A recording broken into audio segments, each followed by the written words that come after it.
विक्रम बेताल की कहानी। किसका काम बड़ा। मिथिलावती नाम की एक नगरी थी। उसमें गुंडिप नाम का राजा राज करता था। उसकी सेवा करने के लिए दूर देश से एक राजकुमार आया। वह बराबर कोशिश करता रहा, लेकिन राजा से उनकी भेंट न हुई। जो कुछ वह अपने साथ लाया था वह सब बराबर हो गया। एक दिन राजा शिकार खेलने चला। राजकुमार भी साथ हो लिया। चलते चलते राजा एक वन में पहुंचा। वहां उसके नौकर चाकर बिछुड़ गए। राजा के साथ अकेला वह राजकुमार रह गया। उसने राजा को रोका। राजा ने उसकी ओर देखा तो पूछा, तू इतना कमजोर क्यों हो रहा है। उसने कहा, इसमें मेरे कर्म का दोष है। मैं जिस राजा के पास रहता हूँ वह हजारों को पालता है, पर उसकी निगाह मेरी ओर नहीं जाती। राजन, 6 बातें आदमी को हल्का करती है। खोटे नर की प्रीति, बिना कारण हंसी, स्त्री से विवाद, असज्जन स्वामी की सेवा, गधे की सवारी और बिना संस्कृत की भाषा। और हे राजा, ये 5 चीजें आदमी के पैदा होते ही विधाता उसके भाग्य में लिख देता है। आयु, कर्म, धन, विद्या और यश।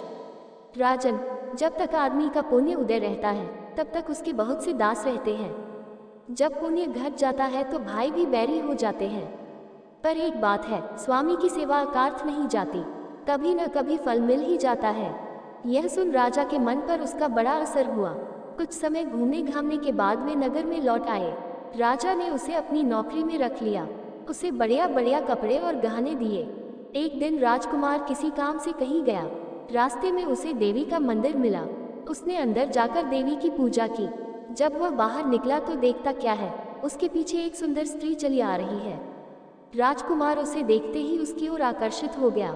स्त्री ने कहा, पहले तुम कुंड में स्नान कराओ, फिर जो कहोगे सो करूंगी। इतना सुनकर राजकुमार कपड़े उतारकर जैसे ही कुंड में घुसा और गोता लगाया कि अपने नगर में पहुंच गया। उसने जाकर राजा को सारा हाल कह सुनाया। राजा ने कहा, यह अचरज मुझे भी दिखाओ। दोनों घोड़ों पर सवार होकर देवी के मंदिर पर आए। अंदर जाकर दर्शन किए और जैसे ही बाहर निकले कि वह स्त्री प्रकट हो गई। राजा को देखते ही बोली, महाराज, मैं आपके रूप पर मुग्ध हूँ। आप जो कहेंगे वही करूंगी। राजा ने कहा, ऐसी बात है तो तू मेरे इस सेवक से विवाह कर ले।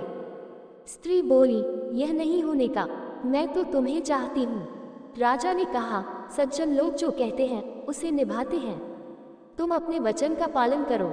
इसके बाद राजा ने उसका विवाह अपने सेवक से करा दिया। इतना कहकर बेताल बोला, हे राजन, यह बताओ कि राजा और सेवक दोनों में से किसका काम बड़ा हुआ। राजा ने कहा, नौकर का। बेताल ने पूछा, सो कैसे। राजा बोला, उपकार करना राजा का तो धर्म ही था, इसलिए उसके उपकार करने में कोई खास बात नहीं हुई। लेकिन जिसका धर्म नहीं था उसने उपकार किया तो उसका काम बढ़कर हुआ। इतना सुनकर बेताल फिर पेड़ पर जा लटका।